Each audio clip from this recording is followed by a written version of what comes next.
we are. Thank you, all of you, for joining me live from the grooming table. I am Amy Lee, certified professional groomer since 2003, in case we're meeting for the first time, but most of my besties are here. You all know me, and I know you, and I'm so happy that we're together. I am a certified professional groomer, sharing all of my secrets to successful grooming. All the shortcuts, the safe ones, only the safe shortcuts, all the things that people need to perform beautiful grooms. Whether you groom your own dog yourself, or you're a professional, or you're just starting out, you're in the right place. Because this is a strong community full of a lot of love and a lot of knowledge. But one of my goals on my YouTube channel is to bring a new voice to the pet grooming industry. And that is one that includes pet owners as well as pet groomers. Pet owners as valuable consumers of pet grooming products, looking for the best. You guys, we have brought that to the pet grooming industry here on Go Groomer. We've risen up with all those crappy grooming products on the shelves at Walmarts and Targets that say they're going to do wonderful things for your dogs and they never produce results. They should all just go away. If you are grooming a dog, even if it's your own, you need professional equipment that produces professional results. And that's what you learn here. It's an essential thing to have a community like what we've built, where people can have a safe place to learn proper dog grooming techniques and receive advice, professional advice on tools, products, and where to get them. It's so important, and it's so essential to groom dogs safely and properly. So that's why I created this YouTube channel for you. Welcome to Go Groomer. I'm so happy to see you guys tonight. Tonight's topic is rejecting dogs. It's about protecting them. So what do I mean rejecting dogs? You know, I mean the dogs that sometimes groomers say, I'm not going to groom that dog. Why is that? There are many reasons. The simple thing that I'm going to show you and share with you here tonight, simple dog grooming rule that will change your business forever. That's what I'm going to share with you guys. Not every dog is the perfect fit, is the right fit for every groomer. And we need to talk about this. But that's okay that not every dog is the right, perfect fit for every groomer. Screening new clients helps protect you. It helps to protect the dog as well, which is very important. And the overall grooming experience, it helps protect that, screening new clients. It's how you build trust to ensure safety and to set clear expectations before committing to a full groom, especially with new clients. You just don't know what you're getting into sometimes. And sometimes our new clients don't know how to communicate what they need to communicate with us, the important facts. Guys, I need to grab an energy bar. I'm feeling really weak right now because I just realized I was sitting out in the sun for about an hour and I didn't eat much today. So I'm going to pause this for a second. I'm going to grab an energy bar and I'm probably going to eat it in front of you because I don't want to miss you. But I have such good things to share with you, and I just feel a very empty pit in my stomach right now. So I am just going to put you on hold for a second. Don't be upset, because you can talk to each other, and I'll be right back. So give me that 1 second. I'll be right back. I promise. I promise. I promise. Nope. Rambling court jester. I turned the mic back on. Thank goodness. But you know how I am. I do that all the time. Now, let me just take a second and explain something about me, guys. I am really bad sometimes at taking care of myself. Isn't that terrible? That includes eating. I love to eat.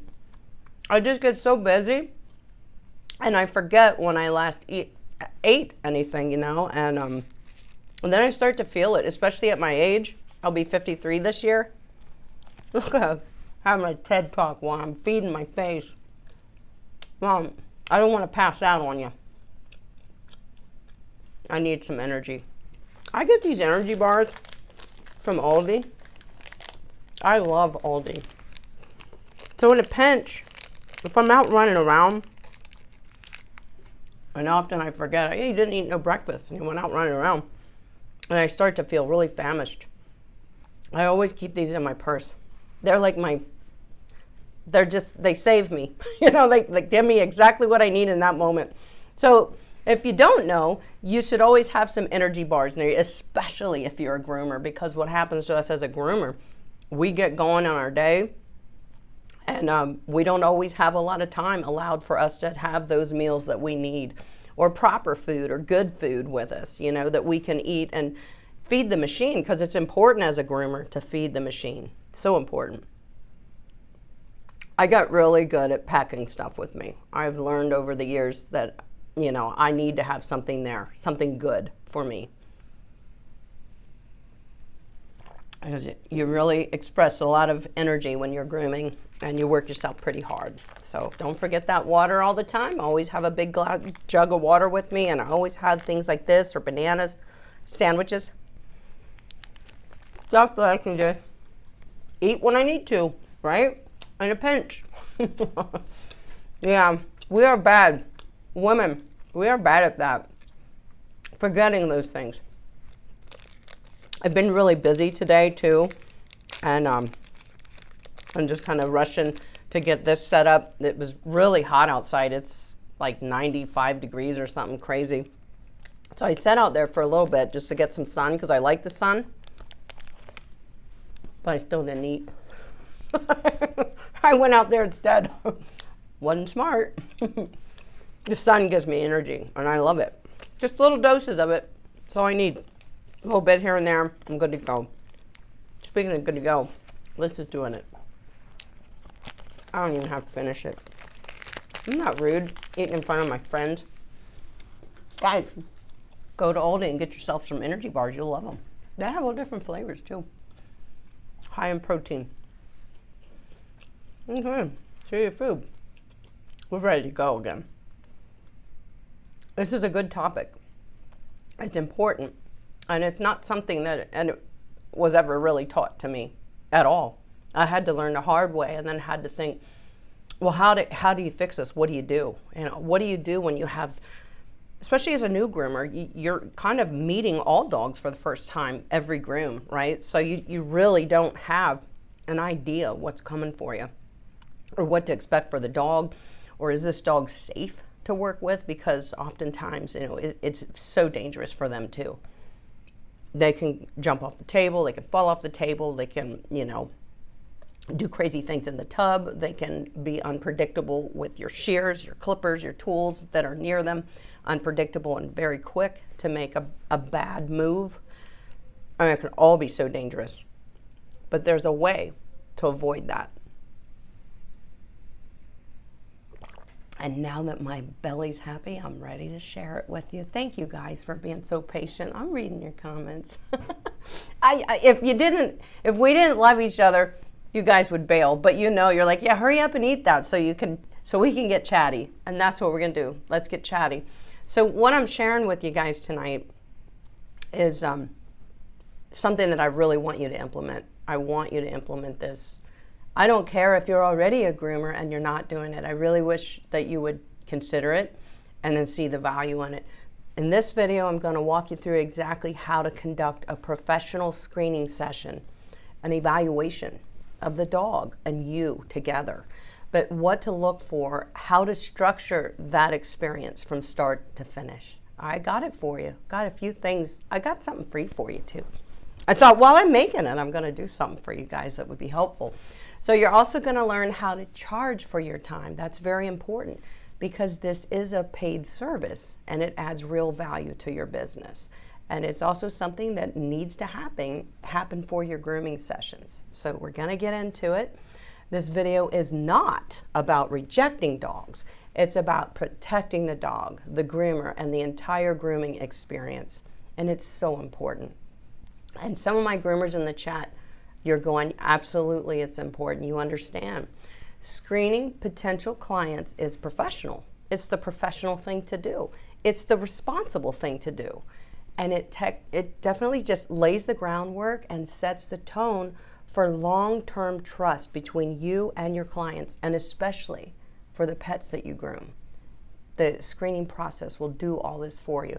Everything working good? Yep, everything's on. Okay, I had to check because I know how I am. I don't know how you guys put up with me for this long. It's been about 8 years, I think, that we've been doing this. and it just keeps getting better. But what I want to tell you is, I want to resonate a little bit with you guys and just ask you, have you ever had a grooming session that went sideways?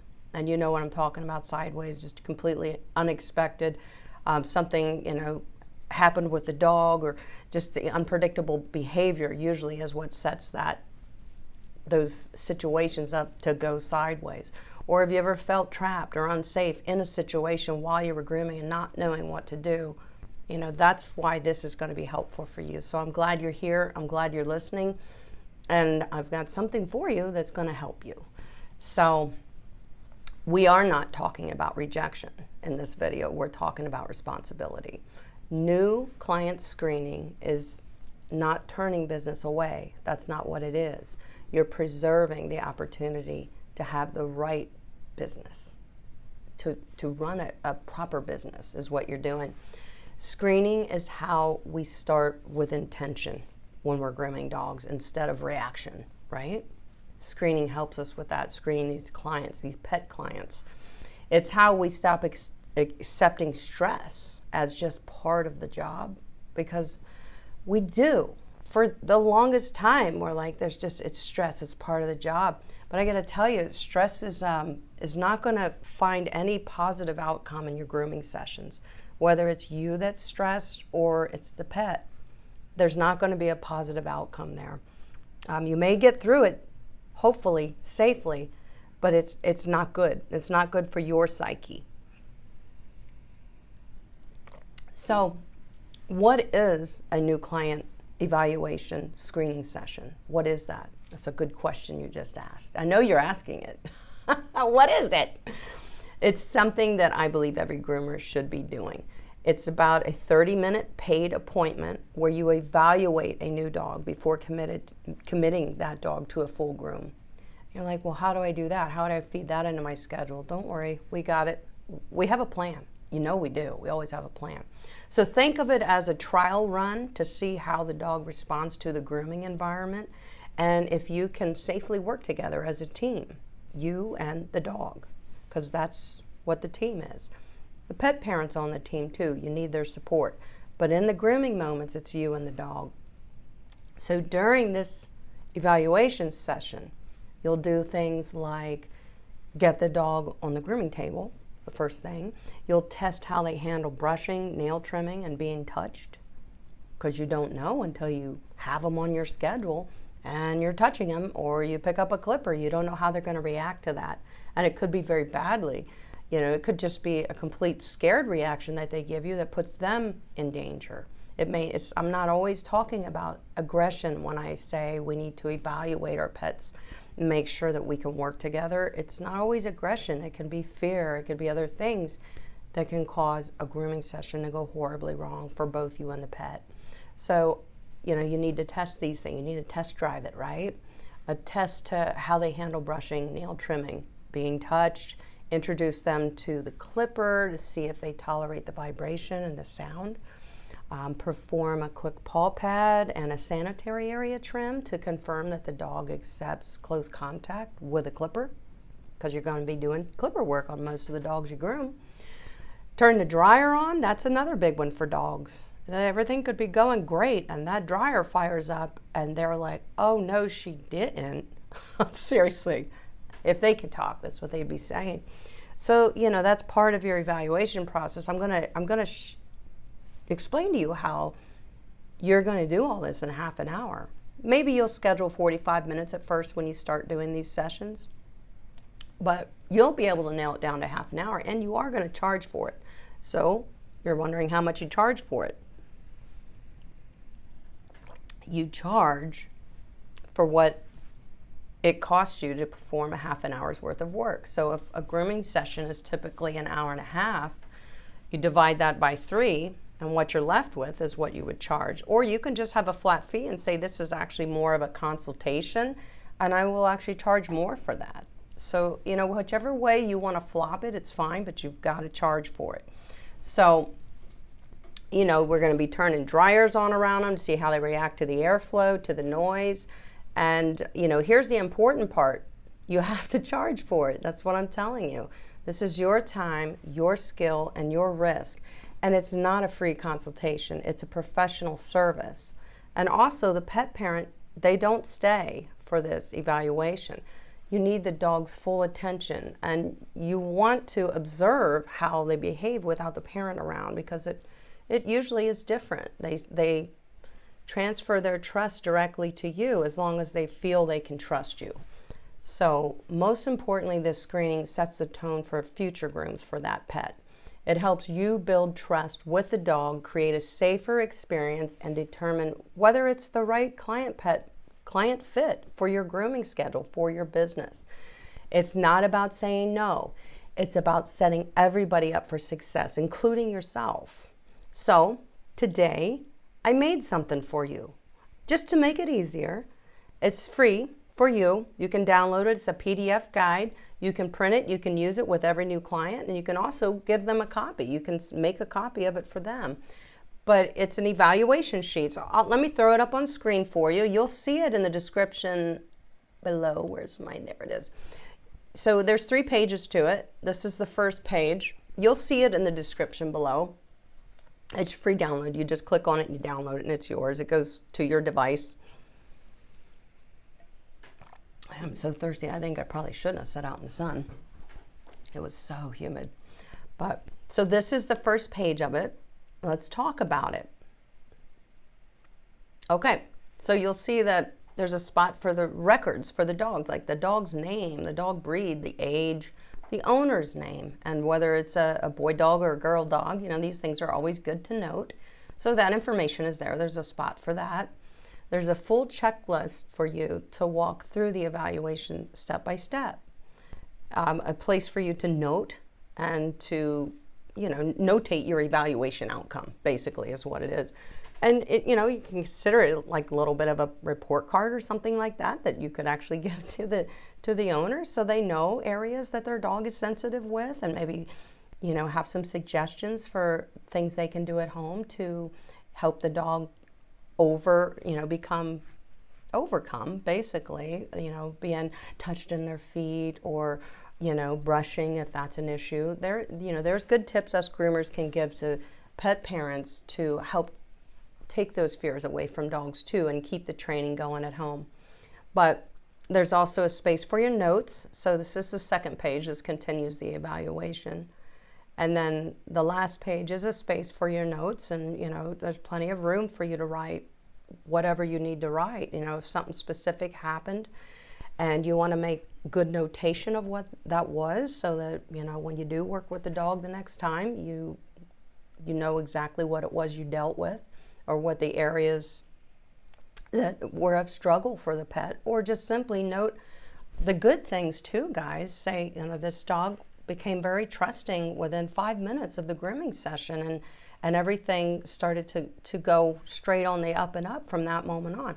Make whatever notes you need to make to, you know, evaluate what you're being paid to evaluate in that session, because it is an evaluation session, not so much a grooming session. However, you are going to be doing some things with the dog to ensure that they're okay with the different phases of grooming. So this is helpful. You guys can have it. It's yours for free for everybody. So I hope you take advantage of it. It will definitely help you. But it definitely is simple, guys. It's simple, it's professional, and it's something that you can start using right away. And I really, really want you to do it. So make sure you pick it up. You deserve to enjoy this career without pain, without chaos, and without dreading the dog that's on your schedule because you know it went terrible the last time or whatever. There are dogs that you just can't work with. There are some dogs that nobody can work with. And I'll be honest with you, sometimes there is actually something mentally wrong with the dog. You know, we can't give the dog a full mental evaluation now, can we? Not like we do with people. But I do want to tell you that there are some dogs that do have some mental challenges that we're not aware of. We don't know.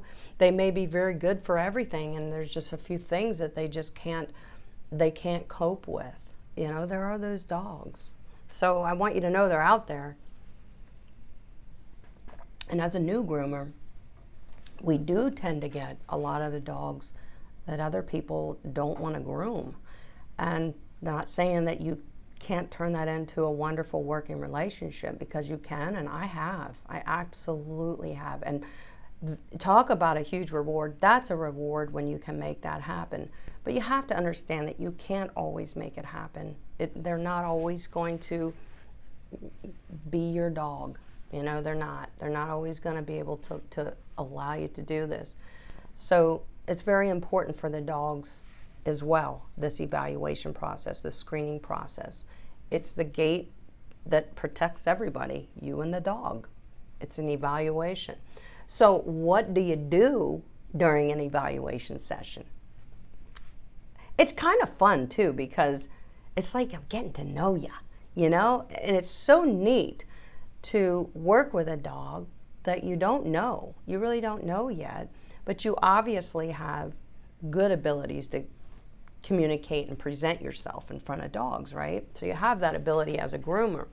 But it's so neat to be able to walk them through a process that doesn't take long, that introduces them to you and allows them to trust you before we have to pile in all the other 10 steps of the groom, you know, and expect that it's going to go well, because it may not. So what you're going to do is, in this session, you're going to simulate.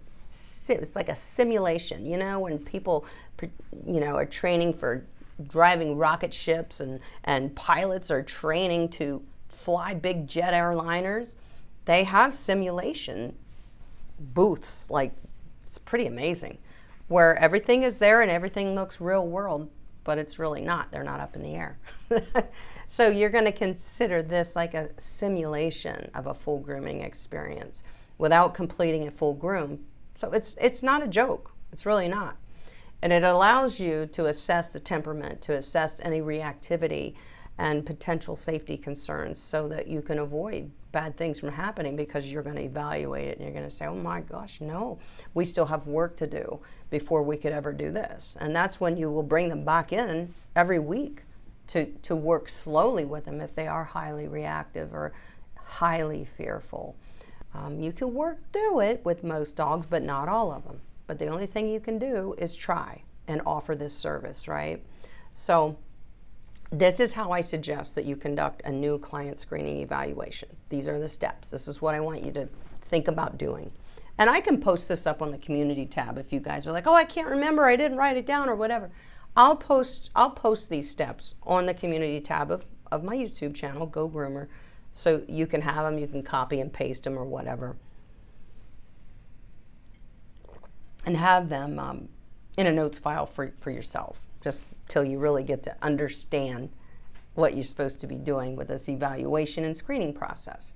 So the first step is obviously your meet and greet, and that's where you're going to observe the dog's behavior upon arrival. You're going to see how the dog feels when he's separated from the owner, and you're going to see if maybe that dog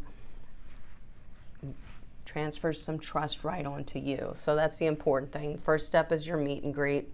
Really pay attention to the dog's behavior, you know, not in a overpowering way that you're invading his space, but, you know, talk with the owner, talk with the pet, get down on, you know, to the dog's level, away from the owner. Don't let the dog be cowering at the owner's feet and be coming at the dog. We all know that doesn't go well.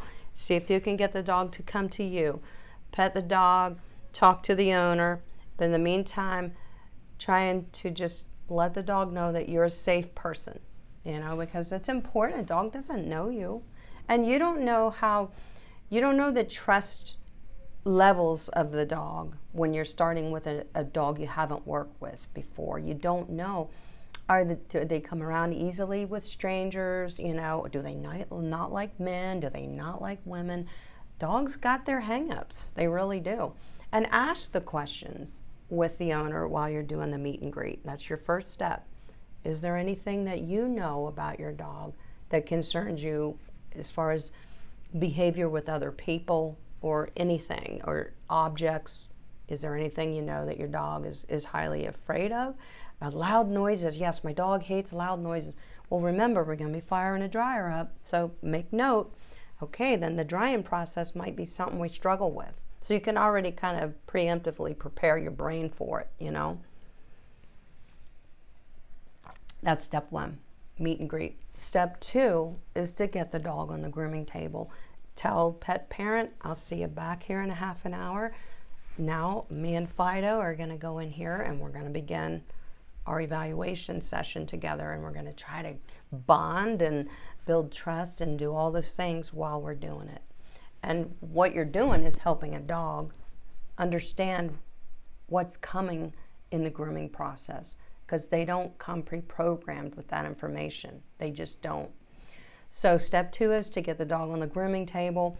You're going to want to make notes in your little evaluation sheet.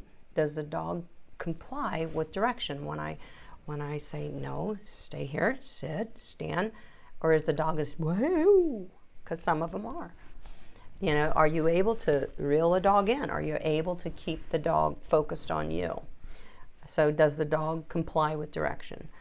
Does it allow handling and safe table harnessing? You know, like our groomer's helper, it's got to be on a grooming lead. It's got to be on some type of safe grooming harness if it's on a table. Is it okay with that? Is the dog okay with that? So you're testing that, right? Mark it on your evaluation sheet. Step 3 is brushing. This is a great way to test how a dog is going to accept you touching them. Starting with the brush is the first tool, and it's one of the most important tools that a dog needs to get to know in the grooming process, because the brush shouldn't be used on them just at the grooming salon. It should be used on them at home too. So they've really got to trust the brush. So let's see how they react to it in step 3. Brushing. Begin gently brushing to evaluate the tolerance of the dog. Is he okay with this? Is he all right with this? In this time, you can be looking at the condition of the coat too. What is the condition of the coat? So mark it all in your notes. Also in this step 3, we're going to look for signs of discomfort, any reactivity or anxiety, and you're going to note that in your evaluation screening form. You know, do they seem just uncomfortable? You know, maybe when I touch them under the belly, does that bother them? What about when I'm down around the legs or the feet? Is there any discomfort? Is it just them being protective, or do I have to figure maybe there's a little bit of arthritis going on here, and I've really got to, you know, think about that as I'm working with the dog, and be very, very careful and very respectful, and not ask him to move his leg in positions that may be painful, and I'm unaware of it because he can't tell me. That's the worst part about dog grooming. They can't tell you what they feel in their body and what they feel up here. So these are things you're going to do in step 3. And in step 4, we're going to address feet and nail handling. So we're going to see how that's going to go. You're going to pick up each foot, touch it. How's it going here? You know, how's the dog feeling? This is an evaluation. A dog that's going to be highly reactive to nail trimming is going to let you know. And you want to know that before you go to trim nails. So you'll pick up each foot and you'll kind of move the digits and touch the nails and see how it goes. You're going to attempt in this evaluation a basic nail trim. It takes us a minute, maybe 2 minutes to trim dog nails. Let's do that. So the client isn't just getting a consultation, you know, they're also getting, they're getting some grooming out of it too. But the real reason for doing the grooming part, the things we're going to be doing that are actually grooming related in this evaluation, is to see if they're okay with it. Most importantly, are they okay with it? So do a basic nail trim, assess any resistance or aggression. If you're sensing any, you're going to want to note that, and you're going to say this could be a real area that we may not even be able to get through, or something that we can work on in each grooming session to build more trust. And because I'm aware that the dog has a lot of resistance, possibly fear or aggression when I'm trimming the nails, now I know to really hyper focus on that and find a better way to approach it with him the next time. So all your notes are very important in this evaluation. Then the 5th step is about clipper sensitivity. So this is a check. Clipper sensitivity check. Use the clippers to shave out the paw pads, the feet. Go ahead and do that. Do a sanitary trim. trim around the privates and around the backside. Clean that up. Just run the clipper around the head. You don't need to even have the blade on it for that point. We just want to feel the vibration and the sound and let him feel the vibration of the clipper. See how he does. So that's part of the evaluation, is to see if there's any clipper sensitivity, because you need to know that. So watch the body language. Is he flinching? Is he fearful? Or is he cooperative? He may be, and hopefully that's the case. Then step 6 is you're going to go ahead and clean the ears. Yeah, why not? He's up on the table. Plus, we want to see if he lets me do things with his ears, inside his ears. Some dogs, they're great, and you go to clean the ears, and it could be that some time ago they actually had an ear infection, and they went through a lot of stuff with their ears, and they're protective over them. So let's go ahead and clean the ears in this evaluation and see, do they have any problems with that? So go ahead and do that. Step 7 is a bath simulation. So no, remember, we're only scheduling like 30 minutes, possibly 45 minutes, and you're going to keep these spots in your schedule for this. So in other words, if you've got 2 spots for a possible new client screening evaluation, because it's a 30-minute or 45-minute session, then when you get a new client who wants to board into your program, into your grooming salon as a client, when you get a new client boarding, say I have one Thursday at 12 and I have one Friday at 2. That's all I have. So we have to get them in for the evaluation first, because it's the safest thing for your dog. I want to make sure that he's okay in the grooming salon, that he's going to be okay with it, because you just tell him, say, I want what's best for the pets that I groom. That's why I do it. That's what you tell him. So the bath simulation, kind of fun. I think you need to do it. I honestly do, because I've had dogs where everything goes nicely and we go to get in the tub and the sound of the sprayer bothers them. And there are other ways to wet a dog, but you need to know, you don't want them to get out of their mind about anything in the grooming process. So doing the evaluation already establishes, no, the dog's fine with the sprayer, actually likes it. Most dogs do like the warm water in the tub. They do. I don't find many dogs that don't like it, except huskies, and I understand that. They're not water dogs. They like the snow, but they don't like running water on them. But other than that, most dogs seem to enjoy it. So, but just do it.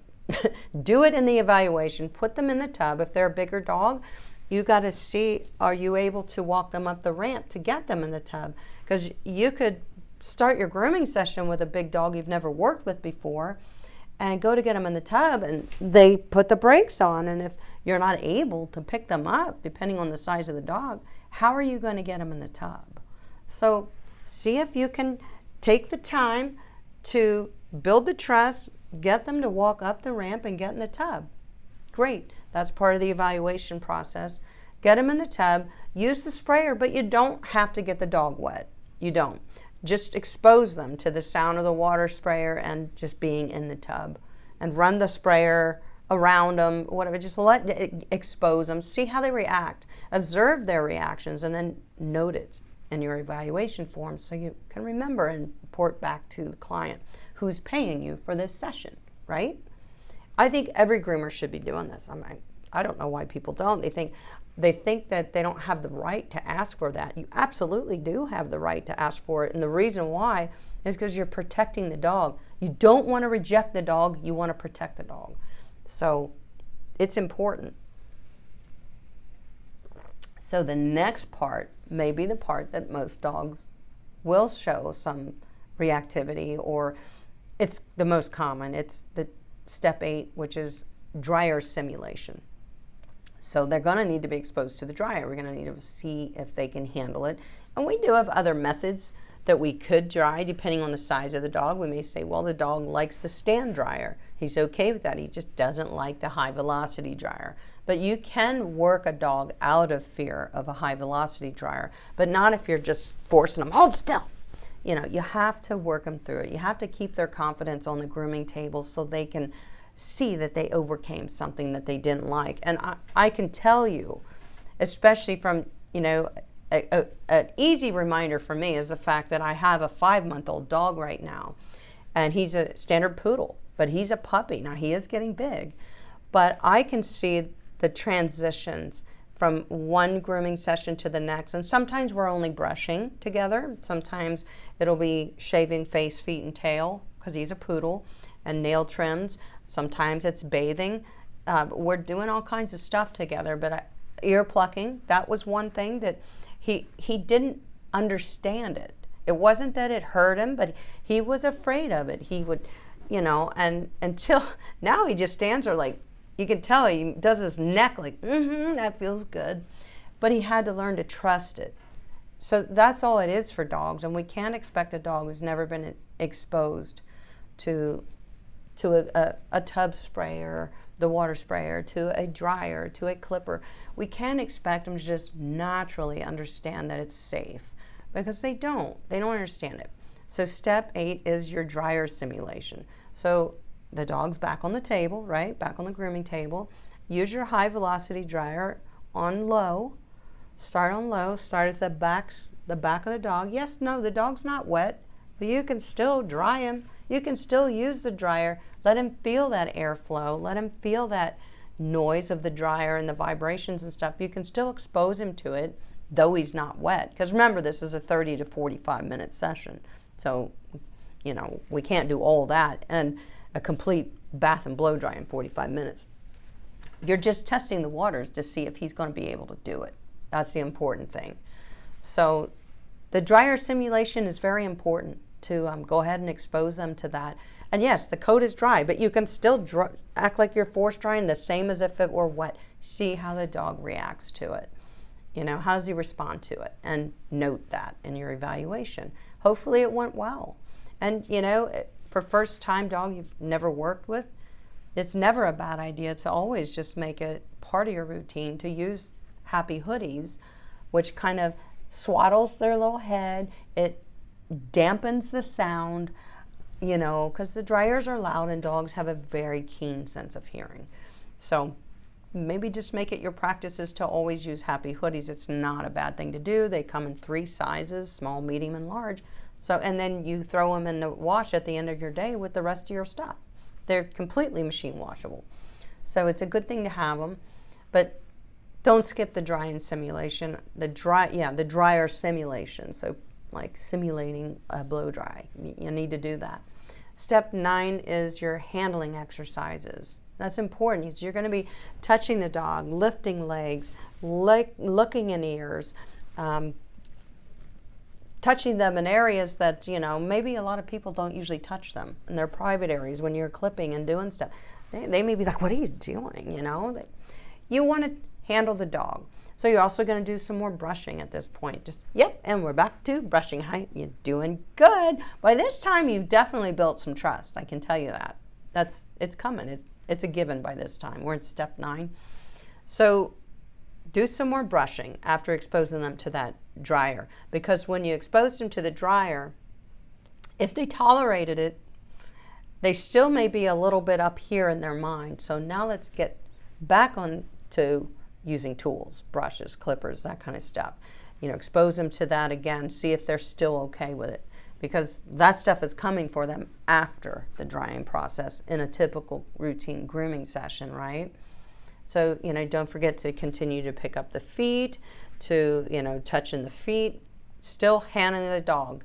Step 9 is handling the dog, you know, asking them to sit, ask them for a sit, you know, can you sit? Yep, then ask them for a stand, touch the belly, get them to stand. See if the dog's going to work for you, if he will actually work for you, like, hey, I hired him today, that kind of work, you know, see if he's going to do that for you, because and 9 times out of 10 they do. They absolutely do. And it's good for them. It's training up on the table. And overall, what you're looking for in this new client screening evaluation is you're looking for red flags, things that would be potential problems in your grooming session if you were to put this dog on your schedule and go for a full groom. You know, you're looking for flinching, you're looking for sensitivity, face sensitivity, feet sensitivity, growling. Growling, you know, hey, you got to work through that with a dog. You can't allow a dog to growl at you on the grooming table. They're upset. When a dog growls, they're telling you, I'm not happy, I don't trust you, and I don't trust what's in your hand. So you have to, you know, that's where we talk about the resetting process. We do that a lot with our dogs. When they get to a bad place in their mind, we reset them. We put our tools down. We ask them to stand nice and confident, and we just praise them for it. That's a good boy. Reset their mind, then move on again. That's what we have to do when we're grooming dogs. You can't just, no, you're gonna do this. You know, it's not gonna go well. So watch for red flags, any type of refusal from the dog to be compliant. Those are your red flags. Note positive signs too, guys, even the positive things. You know, if the dog's curious, he's really curious about the clippers and stuff. He's not aggressive, he's curious. Or if he's relaxed, if he's cooperative, is their tail wagging. Make notes of those things too, because dogs that are curious can quickly put their nose in the wrong business. You know what I'm saying? Like they can get too close to a clipper or a shear because they're just like so curious of everything. And you want to be prepared mentally to keep a close eye on what they're doing. So I definitely want to encourage you guys to start requiring screening sessions with every new client starting now. And I'm giving you the form to perform it. Okay, I already did that for you. So just start doing it. Any new boarding clients coming on your schedule, say, this is a prerequisite for all my new clients. I would love to work with you. I'm excited to work with you, but I have to have an evaluation process with a dog to make sure that this grooming session is going to be safe for both me and your dog. And say it's important to do that for dogs. Let them know it's important to you, because you want what's best for the dog and you don't want any terrible surprises that could result in some type of injury for you as well. It absolutely could. So by implementing this into your own business, it'll change everything, I promise you. Your stress level is going to drop. That's the first thing you're going to notice. It's going to help you because you know what you're working with. You already know what you're working with, and you know if you can work with a dog. And some of the dogs that go through your evaluation process may not make it onto your schedule, and you have to understand that that's okay. So that's the rejecting that is in the title of this video. Rejecting is protecting, and it is, because something terrible could happen to the dog or to you if you are unaware that the dog has these sensitivity or reactive abilities, or if you groom them anyway after you already know it because you evaluated them. I'm talking big things, you know, like just totally going after the clipper, trying to eat the clipper. A lot of dogs get fussy with the dryer, but you can teach them to be confident with the drying process. After about the second or third time you groom any dog that has never been exposed to a high velocity dryer, and you don't come at them at full force. Sometimes you have to kick that dryer down, take longer to dry that dog, only so they can tolerate it, because you don't want to make it a bad experience for them. But if you do implement this into your own business, it's going to help you tremendously. Your stress level is going to go down. The dogs you groom will be more relaxed because they trust you. And you will feel in control of your own safety and in control of your schedule. What I mean by control of your schedule is you know how to schedule these dogs because you know what to expect from the dog because you evaluated them. So you may evaluate and say, okay, well, the first time I work with this dog, I can see I have to do a lot of resetting. And then he does well when I reset, but I have to keep revisiting the reset, you know, clearing his mind, getting him to stand with confidence, and then continue the grooming. So you say, I know I'm going to be adding another half an hour to the groom, so I know how to schedule that because I evaluated the dog. And then as you build a working relationship with that dog, you may find that you don't need that extra half an hour anymore because he's He's your dog now. You know, he's like, I trust you. And you'll know when that happens. But don't be afraid to schedule extra time. And if you do, you do have to charge for that, well, whatever that time is. If it's a 2-hour groom that should have taken an hour and a half, then you would charge what you would charge for a 2-hour groom. Because, you know, for me, it's a Cocker Spaniel is a 2-hour groom start to finish. So I know what I charge for a Cocker Spaniel, then that's pretty much going to be what I charge for that grooming session if I'm going to take 2 hours. You need to do it. But this one simple shift will definitely allow you to build a healthier relationship with your clients and the pets. It's very important. A happier and a healthier relationship with both your clients and your pets. But also, it's going to give you peace of mind that you didn't know you were missing. Screening new dogs professionally is not about rejecting clients. This is about protecting yourself, protecting the dogs that are in your care. It's very important. It's a responsibility. I think I said that earlier, and I just want to remind you that it is a responsibility when a pet is in your care. So it helps you do that. The new client screening evaluation helps you protect them. So don't forget to download your copy. It's free. You don't have to put no email address in. You just click on it and download it. Get it. Start implementing it in your business, because you will find results quickly. You're going to see that you make better use of your time, meaning your schedules, it's good. You know how to schedule these dogs. You're not assuming, well, that should be a 2-hour groom, and then you get the dog in and you're having some trouble and it's adding time to the groom. Well, all the trouble that you're having was stuff you couldn't predict because you didn't do an evaluation. But if you do an evaluation, you know what trouble you're going to be running into. So you'd be able to schedule accordingly. So in other words, your schedule is not going to be getting messed up as it does on the daily for most of us groomers. I understand, I do, but it's not. You're going to make better use of your time if you use a new client screening evaluation process. It's going to build trust with the dogs that you groom. That's very important. Before you go for a full groom, you're already establishing some trust, and that's a wonderful thing. You're going to stay safe by implementing this new client screening evaluation, but so is the dog. And that's important. And it's going to take the stress out of grooming by setting these expectations up and by getting to know the dog first and learning a lot about the dog in this short little simulated grooming session. And I don't know why anybody would hesitate to do it. And I think pet clients maybe are not accustomed to hearing anything like this. Like the majority of groomers, just they won't take the time to implement something like this, but they will get upset when their day just goes down the tubes because they had that one unworkable, unpredictable dog that they didn't know was going to be unworkable and unpredictable on their schedule today, and it messed up the whole schedule. And they were trying to catch up, and it's hard to catch up. And you also shouldn't be rushing through any grooming sessions. That's when accidents happen too. So that's why I tell you it's protecting the dog, because it is. It's so you understand what to expect. So I'm curious, does anybody already do anything like this?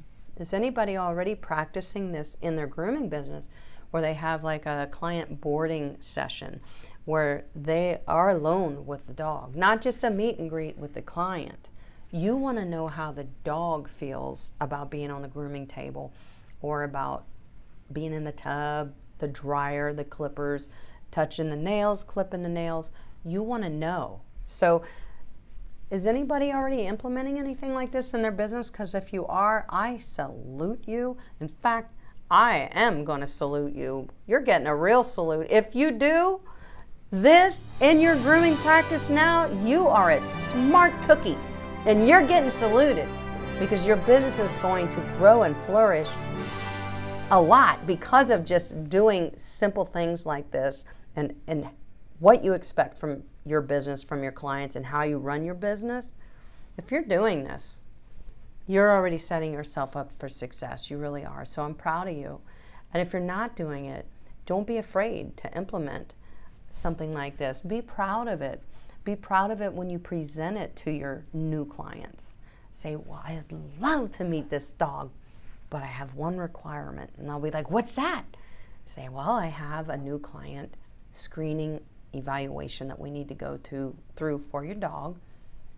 And you know, anybody takes their dog to doggy daycare or to any boarding, oftentimes they have a screening process too. So it's not something that we're unaware of, you know, that happens, but people aren't used to finding that in the grooming salon. And I think the grooming salon, more than anything, should have an evaluation process to see if the dog's okay with this. Because grooming is asking a lot from a dog. It really is. They're not pre-programmed to understand that these tools are safe. They have to learn that the tools are safe, and we have to teach them. So the evaluation screening is a great way to do that, is a great way to ease a dog into grooming and to see what you're going to be dealing with. I love that you guys are putting lines in front of your questions, because guess what? We just got to that section of the live stream. We're going to take questions. We're doing some Q&A. So I'm going to scroll up here, start from the beginning, and I'm looking. Thank you, Janelle, for reminding everybody to put that line, hold the dash bar, type your question. That way I see it. All right, I'm just starting from the beginning because I don't like it when I overlook people. I see Melissa says, I offer my evaluation as a bath and brush out. So basically, every first-time customer is a bath and brush out only. That's smart. That's absolutely smart.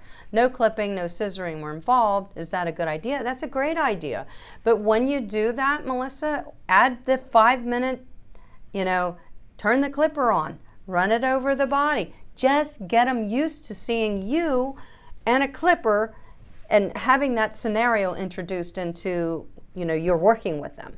They're used to the bath, the drying, the brushing, but we haven't tested the clipper yet. And what about nail trimming? It doesn't take us long to trim nails. So go ahead, trim the nails, see how that goes. You're already doing the water and the dryer, which is two big things for dogs. Do they accept the bathing? Do they accept the drying?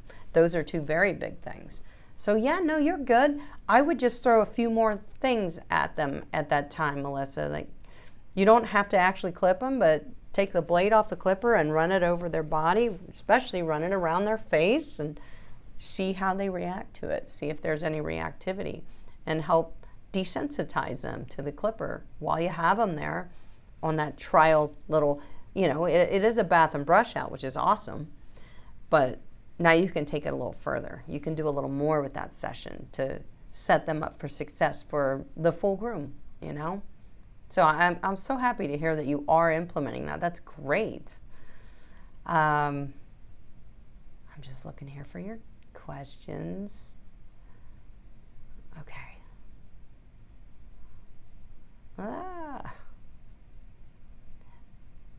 Buttons are going crazy. Okay. Where was I? Saw some lines, but now I see some questions.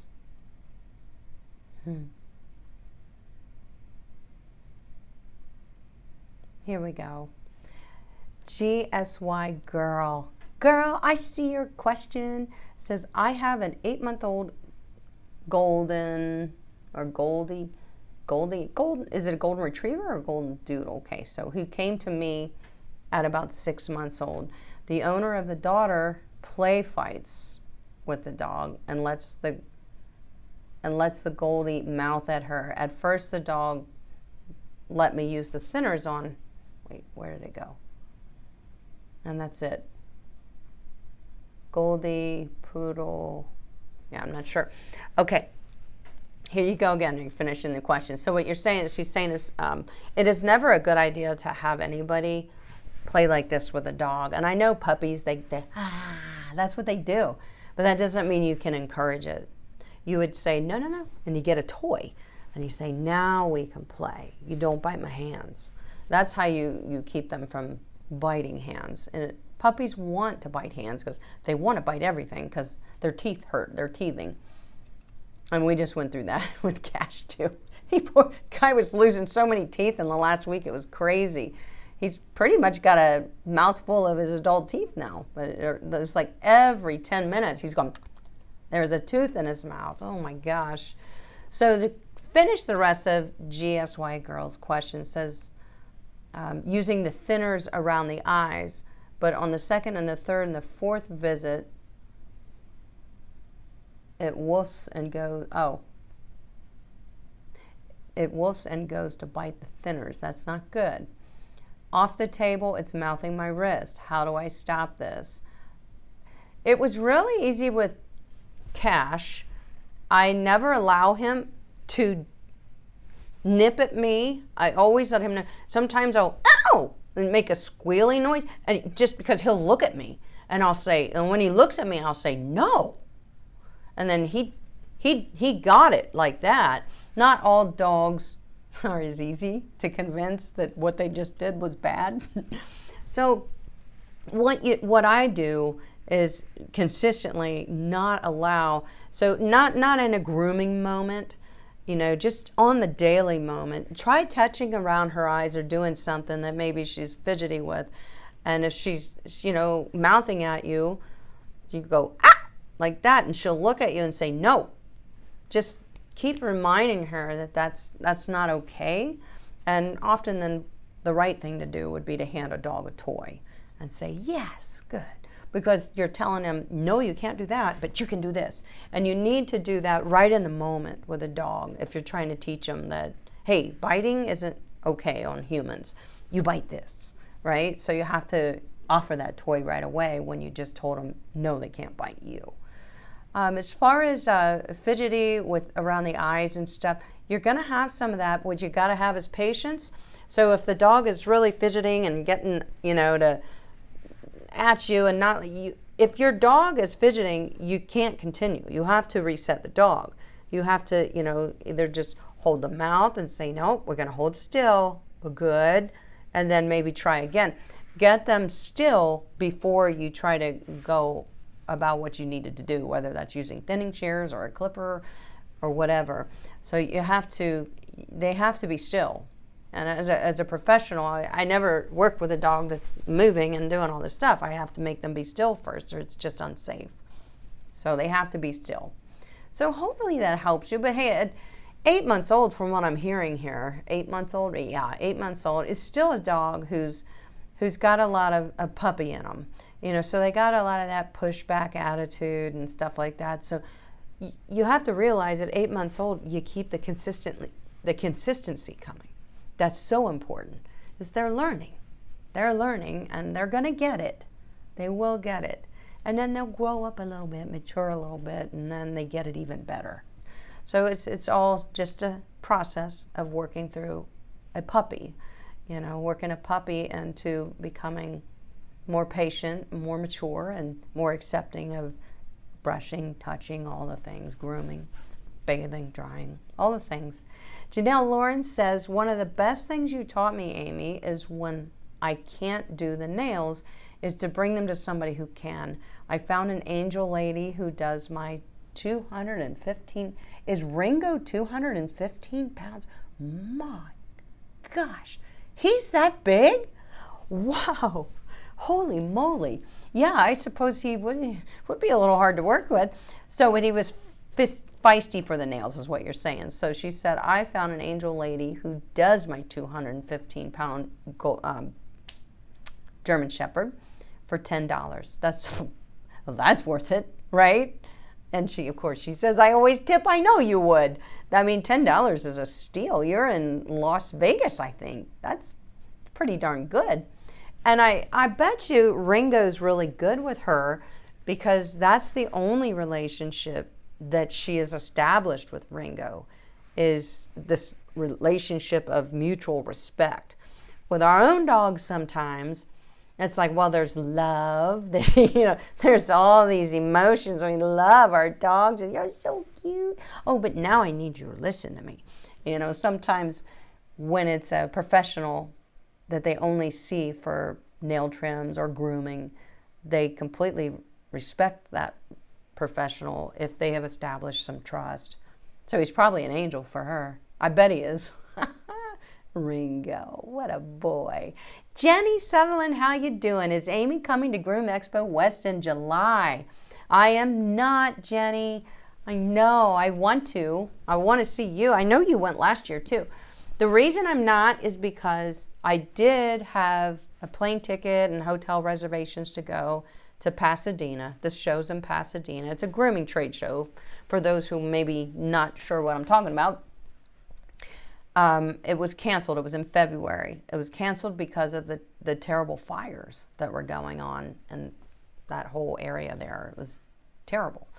So understandably so, it was canceled. But I always found that most trade shows that were canceled for, sometimes it's hurricanes, if there's hurricanes coming through and stuff like that, they'll cancel a trade show. I find that they don't reschedule them when they say, we're going to try to reschedule it for July. I find they don't. They usually don't. And they say, we'll see you next year. We can't make it happen. Because the event has other things lined up already for the year. So I took my plane ticket and went to Groomed in Georgia instead. Because I figured they're probably not going to have, because I ended up getting a credit on my plane ticket. I figured they're probably not going to have it. That's what I thought. So I was like, well, I got a year to use this, so I know I want to go to Groomed. I'm just going to use the credit for that, and that's what I did. But I think I will definitely be there next year, Jenny, especially, I hope that they have it again in February. That's usually when they have it. It's usually like the end of January or February, because it's really hot in California. It's hot here too, but in July. So I would think it might be nicer in February. And it certainly would be nicer for me to be able to leave Pennsylvania in February, which is a horrible month. It's cold, it's icy, it's snowy, it's all kinds of things. And go to California in February. That would be great. So maybe next year, Jenny. The next show, just for anybody wondering, the next show I will be attending is Hershey Groom Expo, which is in September, the beginning of September. I'm really looking forward to that. There's a few things that we're working on.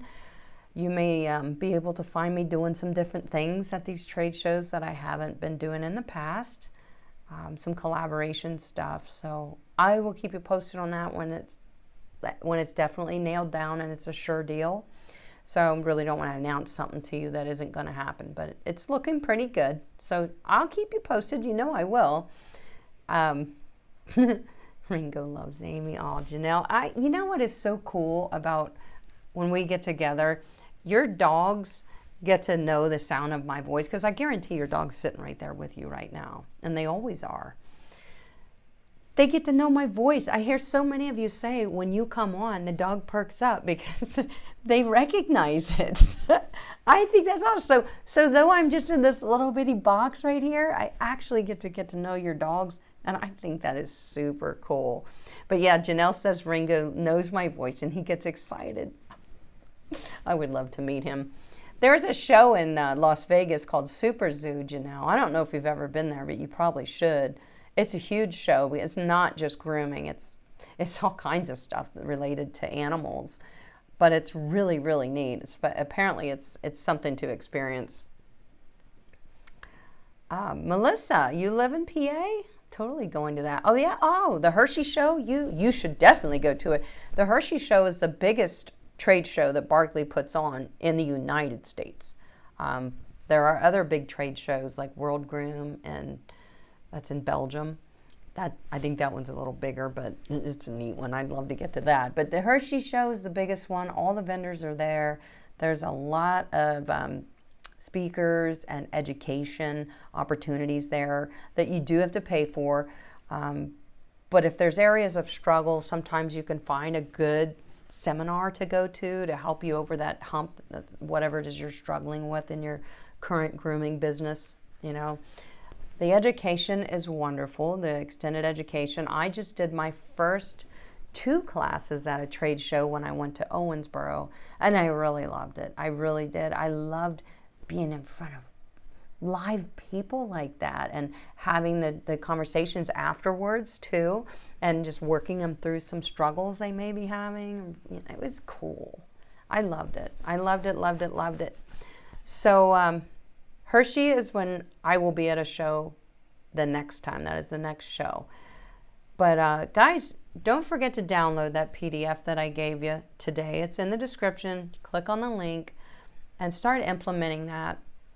If you are getting a new puppy and maybe you're not a groomer and you're thinking, well, how can I help my dog towards trusting the grooming process? Well, you can download that evaluation sheet, but you don't have to go through all of it. Obviously, if you have a puppy, you do have to do some bathing and drying. It's part of owning a puppy. But you can kind of use it as a check sheet too of things that you're trying to desensitize them to, especially as a puppy. And it's important. It really is. And boy, you know, us groomers can tell when we get a puppy on the table that has been exposed to, especially even just some brushing, combing, bathing. We can tell they tend to already kind of accept it. And, you know, so it's working together as a team. The pet parents are doing the work at home to help teach the dog that grooming is a safe thing. It's not a terrible thing. It's part of life. But no, should you go at your puppy with clippers and stuff if you don't even know what you're doing? Never, of course not. You should never do that unless you absolutely know what you're doing, regardless if it's a puppy or not. You have to have proper training to use the tools. But that's what we do here. We teach how to do this stuff, right? And if you are trying to learn, you have to be patient with yourself and know that not every groom is going to look the way you want it to because you haven't perfected your craft yet. Grooming takes experience. Every groom is part of that experience and getting and honing your skills. It takes time. Some people look at the work that I perform in my videos and they'll say, my groom didn't turn out like yours did, and I followed all the steps, and they're just down on themselves, and I'm like, no, turn that frown upside down. Do you know I had to do about 200 grooms before I actually felt pretty good about my work? You know, you have to give yourself time. You're perfecting your craft, so it takes time. I want to announce a couple things. There's oh my gosh, I have a note. I just forgot something that didn't make it on my notes that I remembered when I came back in here at my salon. I have a new piece of equipment, and I'm going to make a video. And guess what it is? It's the new Prima system, the one that's cheaper. It's cheaper. I think it's like $800, a little over $800. But if you use my discount code, because I'm affiliated with Prima, you get 15% off. So 15% off of $800 is a pretty nice savings. So I can always save you guys 15% on any Prima bathing system. But I did get the new, it's called the Furlux. It's a completely new redesigned model. And from what I understand, they have redesigned the Encore, which is what I've been using lately, the Encore into what they call, I think, a V2 or something like that. So it's just pretty much redesigned as far as the tank goes and stuff like that. But the Furlux, I'm so excited about because it is something that pet parents that maybe be washing 2 or 3 of their own dogs say, hey, it's worth it for me to invest in an actual bathing system that works and makes the job easier. The nice thing about the Prima bathing system is that you apply it directly to a dry coat. So you don't have that first rinsing step. Then you have to wash the dog. Then you have to rinse it again. Then you condition it. Then you rinse it again. With the Prima system, you apply it right to the dry coat. So I will be putting it together. It just came a couple days ago.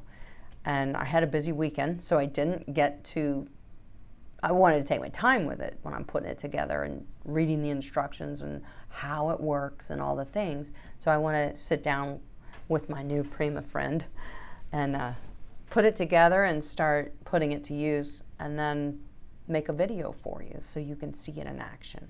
So hopefully that will be my next standalone video that I make for you guys. I should be able to get it done hopefully this week. We'll see. We'll see. But yeah, I just gotta kind of learn the new system a little bit, test it and see what I need to tweak. You know, maybe my method of using it isn't right until I dial that in, because I don't want to make a video until I have everything dialed in as far as my techniques go and how to use it, you know. So I'm sure it works the same as the other ones, which I've been using that since, what, how long, 20 years? 18 years or so? I've had a Prima bathing system that long. So I'm excited for that, guys, because I get a lot of questions for you guys wondering about the new system, what it's like, what the differences are. So I'll be able to test it in real time and report all that back to you in a video and actually show you footage of me using it and how it works and how to get the best results, that kind of thing. So I'm excited for that, really excited. I know they were working on that model for a long time. I mean, I've been in communications with Paul for at least probably 3 years about this model that they just came out with. So I'm like, wow, it's finally here. That's exciting. And I'm sure there's a lot to perfect when you're coming out with something completely different, redesigned from your old system. So I'll be able to tell you all the perks, what's better. You know, hopefully there's some things that got better. I don't have any complaints, to be honest, with the Prima bathing system. I guess the only complaint that I would have with the Prima bathing system, and that goes for the Salon model and the Encore, the only complaint I have is that the pump, the way that where the pump is positioned and how it draws the frothing shampoo and water up through the system and applies it to the dog. I love the applicator. Oh God, it's perfect. But you're always left with about that much shampoo and conditioner in the base of your Prima, or into the bucket of the Encore system if you're using that one, that you can't use.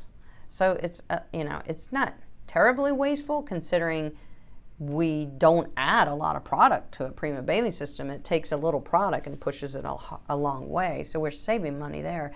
But so we'll see what this new system does, because I don't know if they've corrected that. Maybe they found a way to do that. So that's why I'm excited. So yes, you guys will be the first to know. You'll get the first show of the Furlux model of the Prima bathing system.